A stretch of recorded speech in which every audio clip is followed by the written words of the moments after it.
వాళ్ళు కూడా వాదనలు వినిపించారు. 200 పేజీల కౌంటర్ కూడా గవర్నమెంట్ వైపు నుంచి దాఖలు చేశారు. చేసిన తర్వాత జడ్జి గారు మొత్తం వాదనలు విన్నారు. జడ్జిమెంట్ రిజర్వ్ చేసి పెట్టారు 31 తారీఖున. నేను ఏసీబీని ఏం కోరుతా ఉన్నానంటే, అదేవిధంగా గవర్నమెంట్ ఏం కోరుతా ఉన్నానంటే, జడ్జి గారు రిజర్వ్ చేసి పెట్టిన తర్వాత తీర్పుని మనం వెంటనే తొందరపడి, నేను ఎక్కడికి పోయేది లేదు, ఎక్కడికి తప్పించుకునేది లేదు, తొందరపడి మీరు అనవసరంగా ఎందుకు ఈ హడావుడి చేస్తున్నారని అడిగాను. ప్లస్ ఇప్పుడు నేను అయినప్పటికీ చట్టాన్ని గౌరవించే పౌరుడిగా, రాజ్యాంగాన్ని గౌరవించే పౌరుడిగా వాళ్ళు పిలిచారు కాబట్టి వచ్చాను. వచ్చి నాకు ఒక లెటర్ ఇచ్చారు, ఇన్ఫర్మేషన్ కావాలి, డాక్యుమెంట్స్ కావాలి. ఏం ఇన్ఫర్మేషన్ కావాలి, ఏం డాక్యుమెంట్స్ కావాలో మాకు తెలియదు, అందుకే అడిగాము. అడిగితే ఇప్పుడేమో వాళ్ళు లేటెస్ట్గా ఏం చెప్తున్నారంటే, మీరు ఒక్కరే రావాలి, లాయర్స్ రాకూడదు. ఆల్రెడీ తీర్పే అక్కడ పెండింగ్ ఉన్నది కాబట్టి మా లాయర్స్తో వస్తే మీకేం ఇబ్బంది అని అడిగితే సమాచారం ఇవ్వడం లేదు. దాంతోపాటు ఇంకా ఏమంటున్నారంటే, మీరు ఒక్కరే రావాలి. నాకు ఒక్కరే రావడానికి ఇబ్బంది లేదు, కానీ ఒక పౌరుడిగా నా ప్రాథమిక హక్కులకు కూడా భంగం వాటిల్లకుండా చూసుకోవాల్సిన బాధ్యత నా మీద ఉంటుంది. అందుకే పోలీస్ అధికారులను అడిగాను, ఎక్కడన్నా లిఖితపూర్వకంగా ఉందా నా లాయర్ రాకూడదని, దయచేసి ఉంటే ఇవ్వండి అన్నాను. సో వారు సంప్రదిస్తున్నారు. నేను ఇక్కడ కేవలం ఇవాళ ఏసీబీ ఆఫీస్కి వచ్చి మీకు ఏం ఇన్ఫర్మేషన్ కావాలి, ఇప్పుడు నన్ను వాళ్ళు అడుగుతున్న ఇన్ఫర్మేషన్ మొత్తం గవర్నమెంట్ దగ్గరే ఉంది. నేను తీసుకున్న నిర్ణయం ఏదన్నా ఉంటే అది మినిస్టర్గా తీసుకున్నాను, గవర్నమెంట్గా తీసుకున్నాను. అట్లాంటప్పుడు నా దగ్గర ఉన్నదని సమాచారం వారు ఏదైతే అపోహపడుతున్నారో అదంతా మీ దగ్గరనే ఉంది. ఈ వాదన అంతా కూడా నేను ఆల్రెడీ కోర్టులో చెప్పాను. కోర్టు ఆల్రెడీ తీర్పు రిజర్వ్ చేసి పెట్టింది. హైకోర్టు మీద ఉన్న గౌరవంతో, చట్టాల మీద ఉన్న గౌరవంతో, రాజ్యాంగం మీద ఉన్న గౌరవంతో నేను ఇక్కడికి వచ్చానని చెప్పాను. వారు మరి ఏ కారణం చేతనో నా లాయర్ నాతో రాకూడదు అంటున్నారు. మరి ఒక పౌరుడిగా నాకు నా లాయర్ను వెంటబెట్టుకుని విచారణలో భాగస్వామ్యం చేసే అధికారం నాకు ఉందని నేను అనుకుంటున్నాను. లేదు అని వారు అంటున్నారు. భారత రాజ్యాంగం నడుస్తుందని నేను అనుకుంటున్నా. కాదు రేవంత్ రెడ్డి రాజ్యాంగం మాత్రమే ఇక్కడ నడుస్తుంది తెలంగాణలో వాళ్ళు అంటున్నారు. చూడాలి మరి వాళ్ళు ఏం చెప్తారో. దాని మీరు ముందుగా ఇన్ఫార్మ్ చేశారా అడ్వకేట్స్ బ్రదర్? వాళ్ళు హైకోర్టు తీర్పు రిజర్వ్ చేసిన తర్వాత నిజాన్ని నన్ను పిలవాల్సిన అవసరం లేదు. హైకోర్టులో చాలా గంటల వాదనలు వాళ్ళు వినిపించారు ఏసీబీ తరఫున. ఇవాళ ఇవి కొత్తగా మళ్ళీ ఇప్పుడు సాధించేది లేదు. చెప్పాల్సింది కూడా చెప్పకుండా ఇక్కడేదో హడావుడి చేసి నిన్న రైతు భరోసా ఎగ్గొట్టారు కాబట్టి రైతు భరోసా నుంచి తప్పించుకోవడానికి 2 రోజులు మీడియాలో ఈ డ్రామా నడపాలని రేవంత్ రెడ్డి గారు అనుకుంటున్నారు. దీనికి మేము బాధపడం. రేవంత్ రెడ్డి గారు ఏమనుకున్నా 15,000 ఇస్తానని చెప్పి 12,000 ఇచ్చిన విషయము ప్రజలకు గుర్తుంది. మీరు ఎన్ని డ్రామాలు చేసినా మాకు ఇంకో సమాచారం కూడా ఉంది.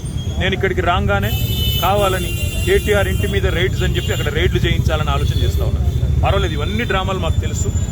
మీరు ఎన్ని డ్రామాలు చేసినా రాష్ట్ర ప్రజలకి నేను చేసే విజ్ఞప్తి ఒకటే, 420 హామీలు ఏవైతే రేవంత్ రెడ్డి ప్రభుత్వం ఇచ్చిందో అది అమలు చేసేదాకా కొట్లాడదాం. కేసులు ఎన్ని పెట్టినా, మీడియా మేనేజ్మెంట్ పాలిటిక్స్ ఎన్ని చేసినా భయపడాల్సిన అవసరం లేదు, బాధపడాల్సిన అవసరం లేదు. వాళ్ళు ఎన్ని రైడ్స్ చేసుకున్నా, ఎన్ని డ్రామాలు చేసినా నా లాయర్లు ఉంటే వాళ్ళకి వచ్చిన ఇబ్బంది ఏంటంటే, నాతో పాటు లాయర్లు ఉంటే నా రైట్స్ ప్రొటెక్ట్ చేయబడతాయి. ఇక్కడ మా పట్నం నరేందర్ రెడ్డి గారిని అరెస్ట్ చేసినప్పుడు ఆయన ఇవ్వని స్టేట్మెంట్ ఇచ్చినట్టుగా పోలీసులు తప్పుడు వార్తలు రాసి మీడియాకి లీక్ చేశారు. కాకుండా నా రైట్స్ నేను ప్రొటెక్ట్ చేసుకోవాలి, లాయర్ ఉండాలని కోరుతున్నాను. వాళ్ళకి వచ్చిన ఇబ్బంది సార్. ఇప్పుడు ఈ స్థాయిలో ఆంక్షలు పెట్టారు, మీరు నేరుగా విచారణకు అటెండ్ అవుతున్నారు. వాళ్ళు చెప్పిన నరేందర్ రెడ్డి గారు ఇవ్వని స్టేట్మెంట్ ఇచ్చినట్టుగా తప్పుడు స్టేట్మెంట్లు రికార్డ్ చేసింది పోలీసు వాళ్ళు. అందుకే నాకు వాళ్ళ మీద నమ్మకం లేదు కాబట్టి నా లాయర్లను తెచ్చుకున్నాను.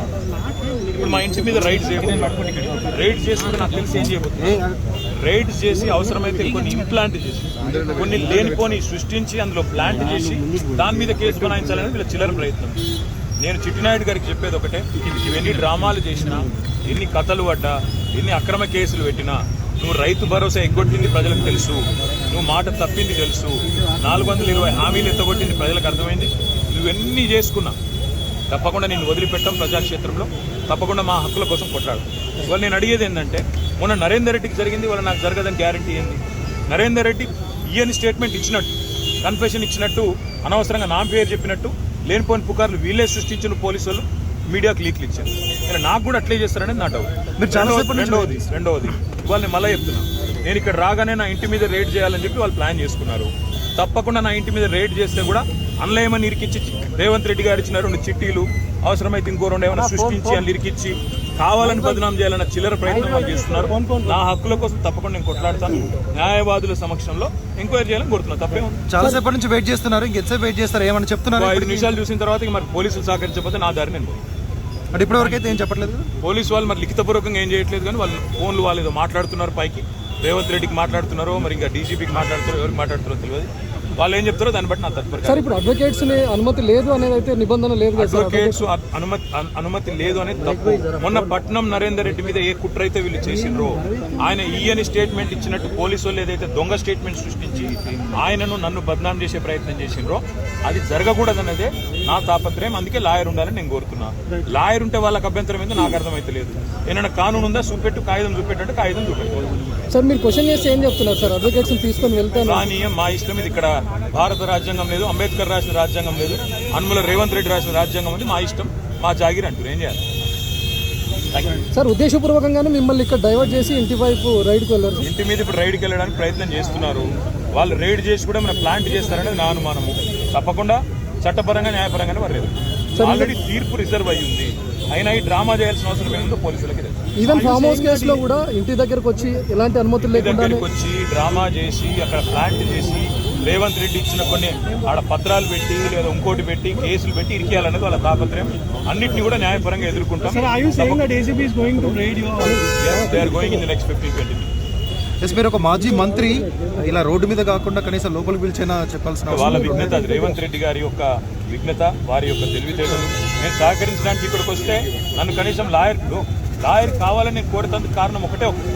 మొన్ననే పట్నం నరేందర్ రెడ్డి విషయంలో వీళ్ళు చేసిన కుట్ర, రేవంత్ రెడ్డి డైరెక్షన్ ప్రకారం పట్నం నరేందర్ రెడ్డి మీద ఇవ్వని స్టేట్మెంట్ ఇచ్చినట్టు అభూత కల్పనలు సృష్టించి, ఊహాజనితమైన వార్తలు సృష్టించి బదనాం చేసే ప్రయత్నం చేసి ఆయన కన్ఫెషన్ ఇచ్చిండు, కేటీఆర్ను ఏం చేసిండని లేనిపోని కథ చేసిండ్రు. మళ్ళీ మాకు అట్లా జరగకూడదు అనేది నా థ్యాంక్ యూ.